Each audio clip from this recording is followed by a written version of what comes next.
Hello दोस्तों, जय हिंद। आपके अपने YouTube channel Ajay GS classes में आपका स्वागत है। दोस्तों, हम आज एक ऐसे सेशन के बारे में डिस्कशन करने चल रहे हैं जो भारतीय संविधान का एक ऐसा अधिकार, जो जनता का एक ऐसा अधिकार, जो हम लोगों का ऐसा अधिकार, जिस प्रकार से शरीर का सभी ढांचा बना हो, अगर उसमें जान ना हो ये शरीर बेकार है। कहने का मतलब है, जिस प्रकार से इंजन में ईंधन की आवश्यकता होती, बिना ईंधन को वो चल नहीं सकता, उसका कोई इंपॉर्टेंस नहीं है, उसी प्रकार से भारतीय संविधान में जीवित व्यक्ति के लिए एक ऐसा अधिकार है जो व्यक्ति को जीवित करता है। अर्थात बिना मौलिक अधिकार के व्यक्ति निर्जीव के समान होते हैं। क्योंकि जिस प्रकार से एक बंद पिंजरे में चिड़िया को बंद कर दिया जाए, उसके पास सभी कलाएं हों, लेकिन वह अपने मन के अकॉर्डिंग अपने विकास के लिए कुछ कर नहीं सकती है। उसके पास सब कुछ अवेलेबल हो, लेकिन वह कुछ स्वेच्छा से कर नहीं सकती है। कहने का मतलब है गुलामी का प्रतीक। जब भारत संविधान हमारा लागू नहीं हुआ था, अर्थात 15 अगस्त 1947 को हमारा भारत तो आज़ाद हुआ, लेकिन भारत में पूर्ण रूप से आज़ादी जो मिली वह 26 जनवरी 1950 को मिली, जब हमारा भारत देश पूर्ण रूप से क्या हो गया, आज़ाद हो गया, संवैधानिक रूप से आज़ाद हुआ 26 जनवरी 1950 को। उसी के अकॉर्डिंग जो सदियों से लड़ाइयाँ चलती चली आ रही हैं लोगों के लिए, अपने व्यक्तित्व के विकास के लिए, उस व्यक्तित्व का एक विकास का जो हमें रिजल्ट निकल के आया, वो आया मौलिक अधिकार। दोस्तों, भारतीय संविधान में एक ऐसा पार्ट है, भारतीय संविधान का भाग 3, जिसे हम लोग मौलिक अधिकार कहते हैं। क्या कहते हैं? मौलिक अधिकार या फंडामेंटल राइट। मौलिक अधिकार या फंडामेंटल राइट।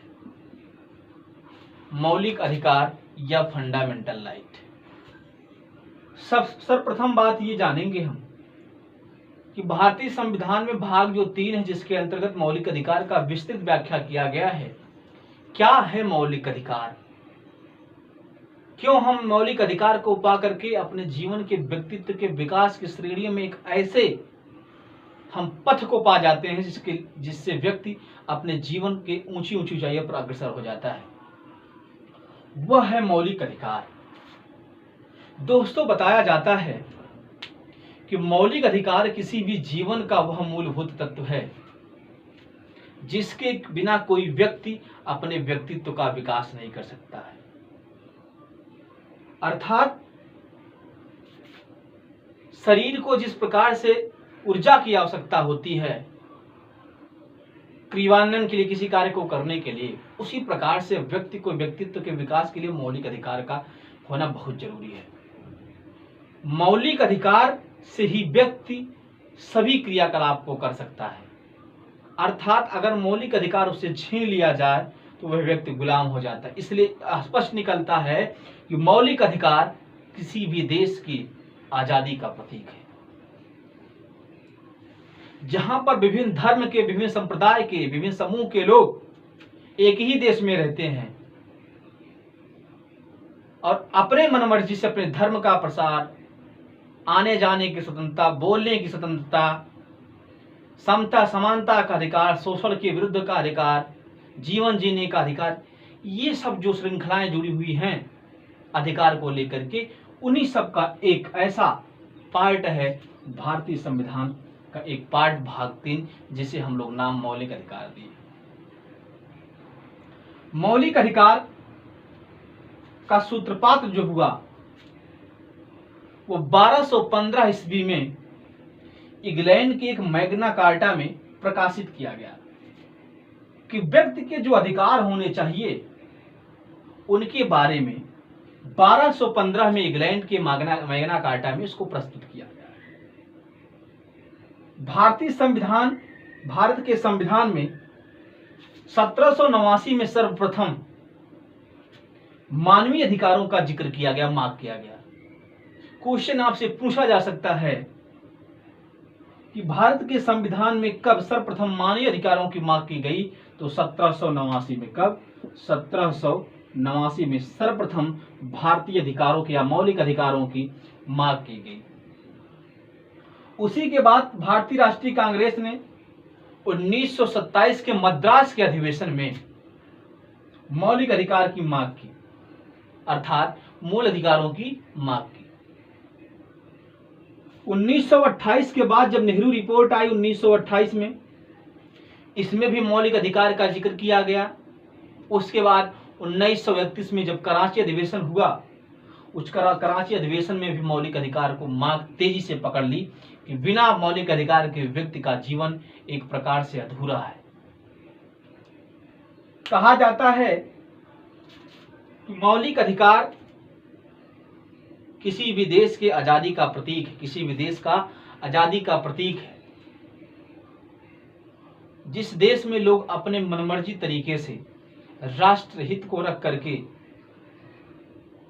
अपने व्यक्तित्व के विकास के लिए कार्य करते हैं, वही देश स्वतंत्र देश माना जाता है। तो भारत का सर्वप्रथम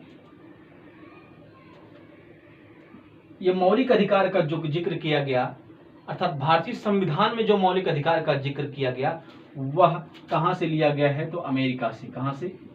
अमेरिका से। सर्वप्रथम क्वेश्चन पूछा जा सकता है कि भारतीय संविधान में मौलिक अधिकार किस देश से लिया गया है, तो भारतीय संविधान में मौलिक अधिकार अमेरिका से लिया गया। कहां से? भारतीय संविधान में मौलिक अधिकार का जिक्र किस भाग से कितने भाग में किया गया है, तो भाग 3 में किया गया। किसमें? भाग 3 में। अनुच्छेद 12 से लेकर के 35 तक। कहां तक? अनुच्छेद 12 से लेकर के 35 तक में मौलिक अधिकार का व्याख्या किया गया है। इसमें बताया गया कि मौलिक अधिकार भारतीय संविधान में पहले अनुच्छेद 12 से 35 में जो इसका विस्तृत व्याख्या था, टोटल मौलिक अधिकारों की संख्या पहले 7 थी। कितनी? 7 थी। 44वें संविधान संशोधन 1978 के द्वारा संपत्ति के अधिकार को हटा दिया गया। अब वर्तमान में मौलिक अधिकारों की जो संख्या है वो 6 है। कितनी है? 6। भारतीय संविधान में यदि अधिकारों की बात की जाए, जो टोटल मौलिक अधिकार थे, मौलिक अधिकारों में 7 मौलिक अधिकार थे, लेकिन 44वें संविधान संशोधन 1978 के द्वारा मौलिक अधिकार को की संख्या में कमी की गई, जो था संपत्ति का अधिकार। अब संपत्ति का जो अधिकार है वो मौलिक अधिकार नहीं, वह एक कानूनी अधिकार हो गया है। क्या हो गया है? कानूनी अधिकार। कानूनी अधिकार इसलिए हो गया है कि जब कभी भी लैंड को सरकार के द्वारा अधिग्रहण किया जाता है, तो लोग मौलिक अधिकार के उल्लंघन के अकॉर्डिंग मुकदमा कर देते थे, जिससे सरकार को बहुत समस्या होती थी। हम लोग आइए डिस्कशन करते हैं। सर्वप्रथम जानेंगे कौन कौन से हमारे मौलिक अधिकार हैं। पहला मौलिक अधिकार जो है वह है समता एवं समानता का अधिकार। कौन सा? समता एवं समानता का। समता एवं समानता। समता एवं समानता। यह अनुच्छेद कितने से 14 से लेकर के 18 तक में इसका पूर्व विस्तृत व्याख्या है। 14 से लेकर के 18 तक इसका पूर्व व्याख्या है समानता का अधिकार।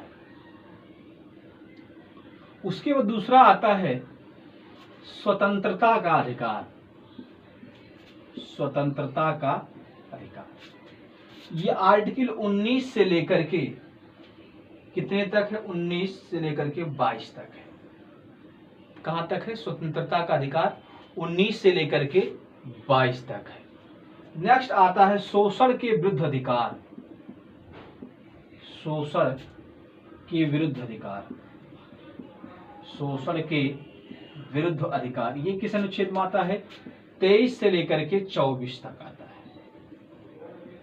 नेक्स्ट आता है धार्मिक स्वतंत्रता का अधिकार। धार्मिक स्वतंत्रता का अधिकार। कैसे हम दुर्गा पूजा का पंडाल लगाएंगे, वो आर्टिकल उस 25 से लेकर के 28 तक में किसकी व्याख्या की गई है? धार्मिक स्वतंत्रता का अधिकार।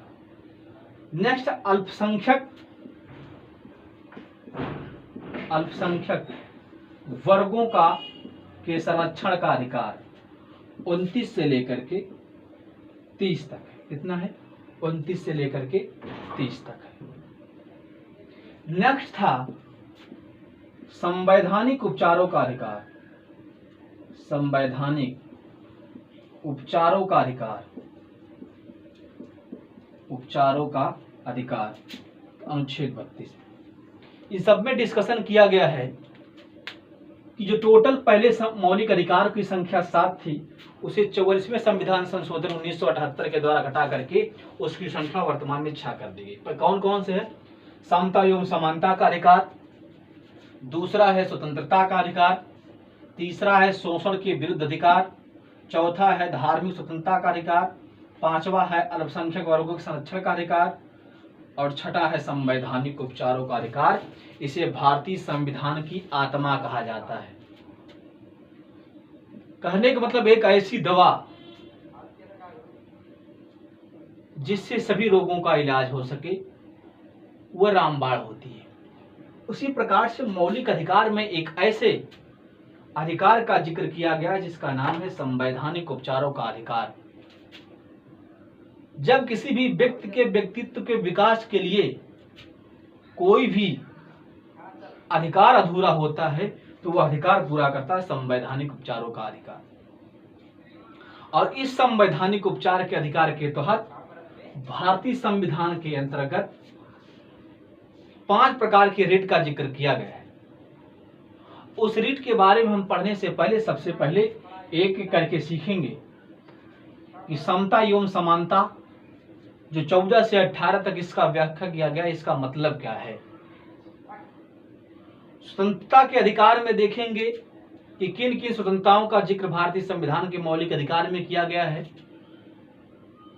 हम शोषण के विरुद्ध अधिकार देखेंगे कि किन किन अधिकारों का जिक्र किया गया है। अल्पसंख्यक वर्ग के संरक्षण का जो अधिकार किया गया उसको देखेंगे।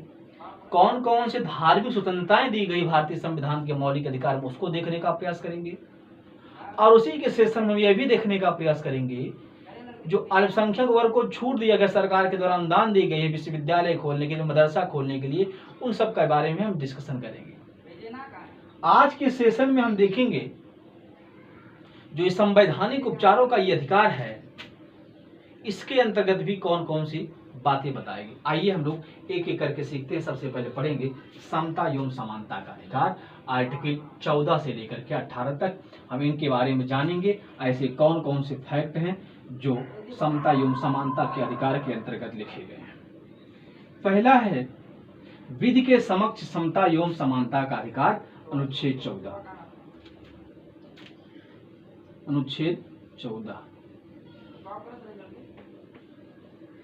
समता के एवं समानता का अधिकार, अनुच्छेद 14 आर्टिकल 14।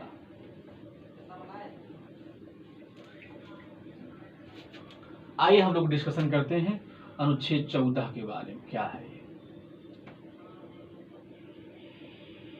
इसके द्वारा बताया गया विधि के समक्ष समता एवं समानता का अधिकार। विधि के समक्ष समता एवं समानता का अधिकार, समता एवं समानता का अधिकार। इसका मतलब क्या है? विधि के समक्ष समता एवं समानता का अधिकार का तात्पर्य यह है कि विधि का मतलब होता है कानून। भारत में कानून सबके लिए समान होगा, चाहे वह सुप्रीम कोर्ट में बैठा जज हो या रिक्शा चलाने वाला कोई व्यक्ति है। विधि के समक्ष समता एवं समानता का तात्पर्य है कि देश में रहने वाले सभी व्यक्तियों का जो कानून होगा वह एक होगा, अर्थात ऊंच और नीच का विभेद ना करके भारतीय समाज में समता एवं समानता का प्रावधान किया गया है। अर्थात सरकार के द्वारा, संसद के द्वारा बनाई गई सभी कानून सबके लिए समान होगा। अगर कोई रिक्शा चलाने वाला व्यक्ति एक्सीडेंट करता है, उसे संविधान के द्वारा या संसद के द्वारा बनाए गए जिस कानून के तहत उसको सजा होगी, उसी कानून के तहत भी कोर्ट में बैठे जज को भी होगी। ये था विधि के समक्ष समता एवं समानता का अधिकार। कहने का मतलब यह है,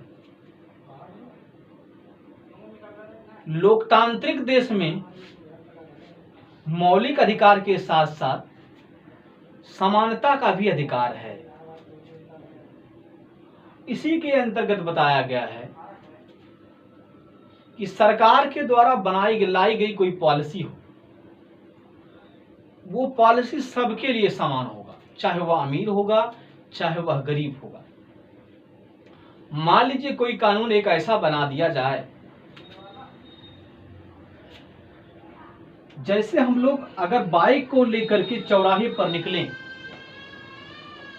वहां पर ट्रैफिक पुलिस खड़ी हो। कौन? Traffic police. हम अपने बाई साइड से ना जाकर के राइट साइड से जाते हैं। एक गरीब परिवार का लड़का मान लीजिए ट्रैफिक जाता है चौराहे पे, अपने बाइक को लेफ्ट से न ले जाकर राइट ले जाता है। यदि उसको कोई सजा का प्रावधान है गलत साइड जाने का, अगर कोई भी अधिकारी भी या कोई भी जज भी अगर उस रूल को तोड़ता है, वहां भी उसके लिए क्या है? समान कानून का प्रावधान। यही बताया गया विधि के समक्ष समता एवं समानता का अधिकार। नेक्स्ट है अनुच्छेद 15। अनुच्छेद 15 के बारे में बताया गया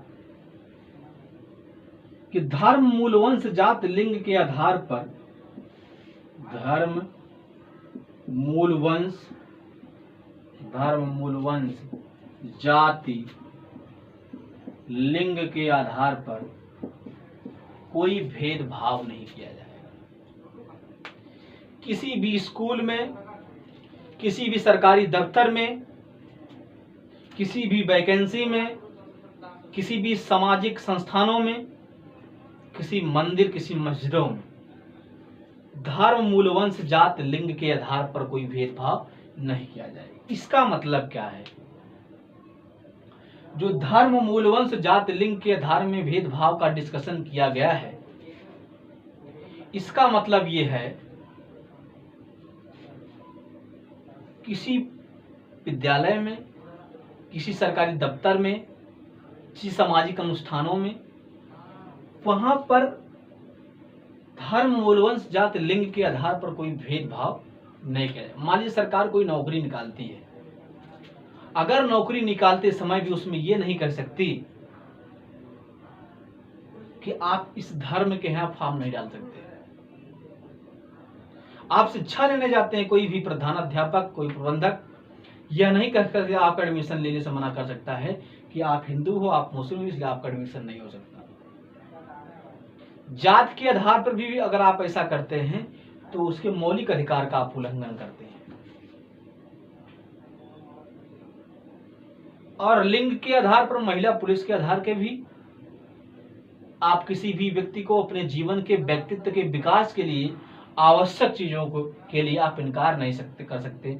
अगर आप करते हैं, वह भी आर्टिकल किसका उल्लंघन है? 15 का उल्लंघन है। नेक्स्ट है 16, लोक नियोजन में अवसर की समानता। लोक नियोजन में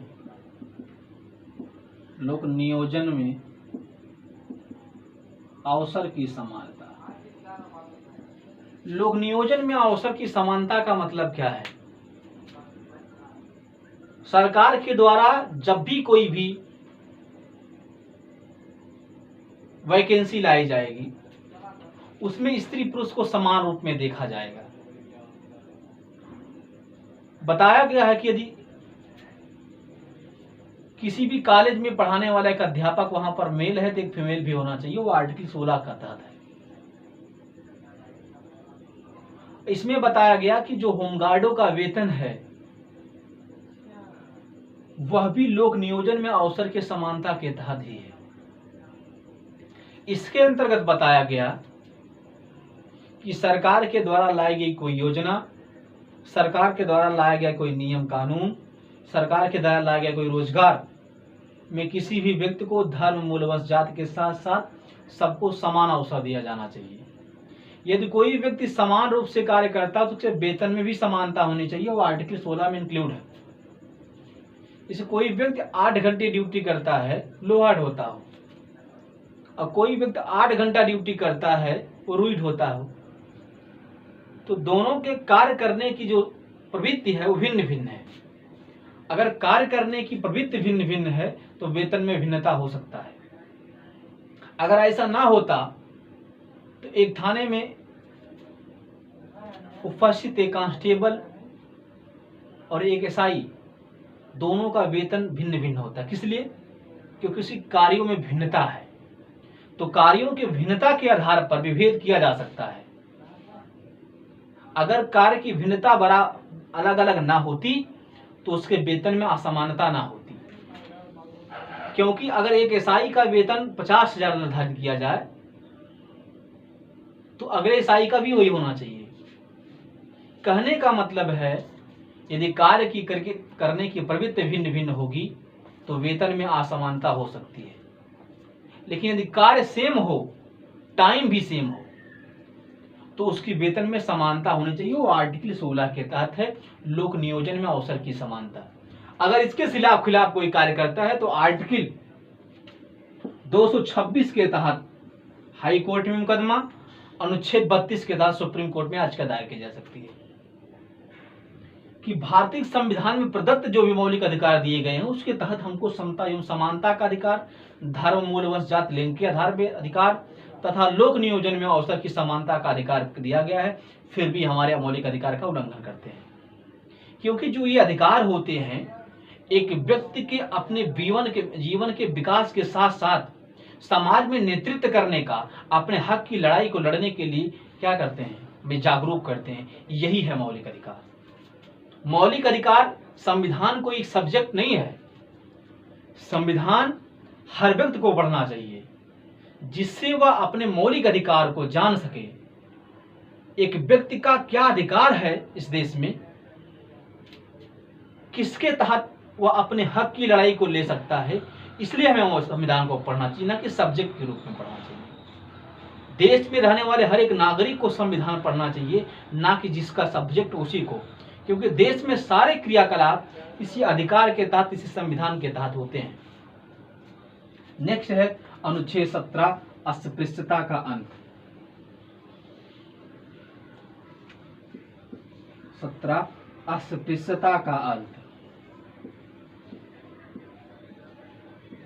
अस्पृश्यता का अंत का मतलब क्या है? छुआछूत भेदभाव, जाति के आधार पर भेदभाव, ऊंच नीच के आधार पर भेदभाव, छोटे बड़े के आधार पर भेदभाव।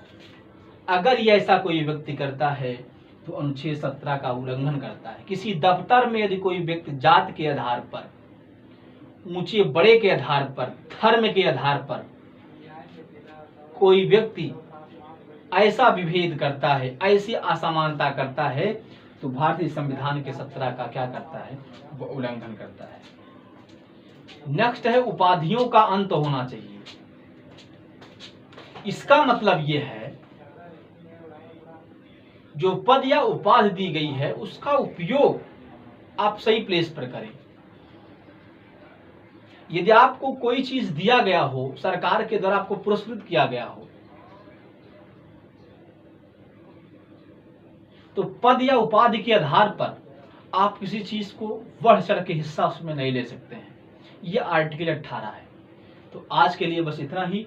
हम लोगों ने पढ़ा 14 से 18 समता एवं समानता का अधिकार, जिसके तहत अनुच्छेद 14 पढ़ा, विधि के समक्ष समता एवं समानता का अधिकार। 15 पढ़ा, धर्म, मूल, वंश, जाति, लिंग के आधार पर कोई भेदभाव नहीं किया जाएगा। 16 पढ़ा, लोक नियोजन में अवसर की समानता। 17 पढ़ा, अस्पृश्यता का अंत। 18 पढ़ा, उपाधियों का अंत। अगर आपको ये सेशन अच्छा लगे लाइक करिए, शेयर और सब्सक्राइब करना ना भूलें। जय हिंद, जय भारत।